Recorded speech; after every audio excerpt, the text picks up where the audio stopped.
இயேசுவில் பிரியமான சகோதர சகோதரிகளே, இன்றைய நற்செய்தி வாசகத்தில் நம் ஆண்டவர் இயேசு கிறிஸ்து 12 வருடமாக இரத்த போக்கினால் அவதிப்பட்ட பெண்ணை குணப்படுத்துகிறார்.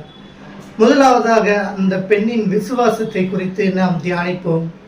அந்த பெண் விசுவசித்தார். ஆண்டவர் இயேசு நம்மை குணப்படுத்துவார், இன்னும் அவருடைய ஆடையை தொட்டாலே போதும் நான் குணமடைவேன் என்ற ஆழமான விசுவாசம் அவளிடம் இருந்தது. அந்த விசுவாசம்தான் அவளை முழுமையாக குணப்படுத்தியது.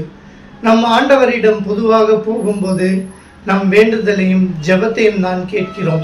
ஆனால் அதை நாம் விசுவாசத்துடன் கேட்கும் போதுதான் அது நிறைவேற்றப்படுகிறது. ஆண்டவர் இறுதியாக அந்த பெண்ணிடம் ஒரு வார்த்தை கூறுகிறார், உன்னுடைய விசுவாசம் உன்னை குணப்படுத்தியது. நாம் விசுவாசம் கொண்டால் நாமும் குணமடைவோம். ஆண்டவர் மீது ஆழமான நம்பிக்கை கொண்டு அவருடைய வார்த்தையில் விசுவசித்தால் நாம் முழுமையாக குணமடைவோம். நாம் வெறுமனே ஜெபிப்பதால் நாம் குணமடைவதில்லை, மாறாக அந்த விசுவாசம் நமக்கு தேவைப்படுகிறது. எனவே ஆண்டவர் மீதும் அவருடைய வார்த்தை மீதும் நாம் விசுவாசித்து முழுமையாக குணமடைந்து புனித வழியில் நடப்போம். ஆமென்.